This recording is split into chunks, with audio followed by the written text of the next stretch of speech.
to their forefathers to give them. Just want to preach from just a few, for just a few seconds from the thought, accepting a new challenge in life. Turn to your neighbor and say, accepting the new challenge. I want you to find somebody real good and talk to them. Y'all know we have dialogue when I preach. Just turn to your neighbor and say, accept the new challenge. Oh my God. Hallelujah. Speak a word to us today in Jesus' name. You may take your seats in the presence of the Lord. Accept a new challenge. Accept a new challenge. As we pondered what we were going to declare to you on this evening or this afternoon, as we sought the Lord to hear a word as it related to your theme, and not just to your theme, but where you were as Cathedral of Life, and even in the natural as I pondered how we should celebrate this afternoon, because most of the time anniversaries are calls to celebrate what has happened, to celebrate what we have done, to celebrate the accomplishments and the achievements of the ministry from the time in which it was birthed up until now. But on the flip side of that, God challenges me today to come to Cathedral of Life to tell you to celebrate what is yet about to happen, what is yet on the way. Y'all ain't talking to me in here today. Not necessarily what happened in the past, but if you could just get a glimpse of what's going to happen in the future and understand, y'all ain't talking to me in here today, that he brought me this far so that I could get a glimpse of what he's about to do. Turn to your neighbor and say, it's a new thing.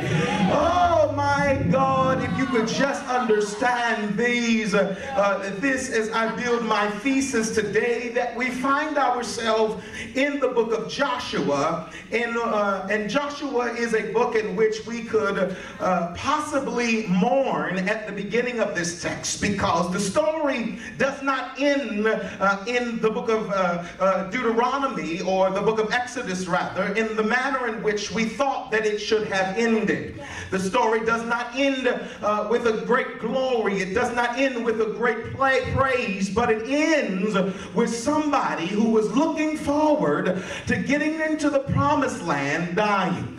And so here we find ourselves in the book of Joshua. Joshua here is a closeout of the book before it, which was Exodus, if you will. It was not Deuteronomy. Deuteronomy is just a glimpse of, or a remembrance of what had already gone on. But the story is in the book of Exodus. And Joshua now picks up after Exodus now, and it starts out by saying that Moses, the servant of the Lord, had died. Moses, who had led his people out of slavery into a great deliverance, had died. Moses, who the Israelites had seen miracles, signs, and wonders follow his leadership.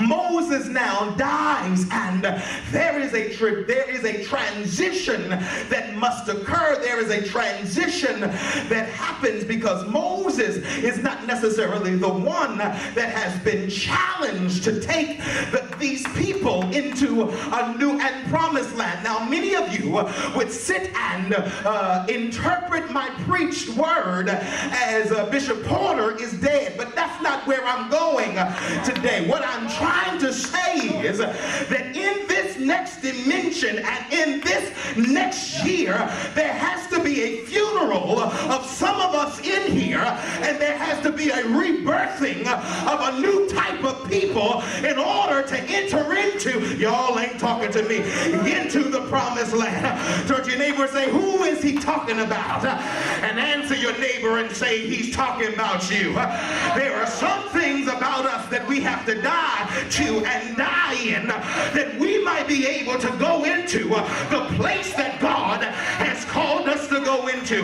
Turn to your neighbor and say, it's called a new challenge. What you were working with before is not going to work on the next realm, in the next level, in the new dimension. And so many times we have been looking for new things and new exploits, and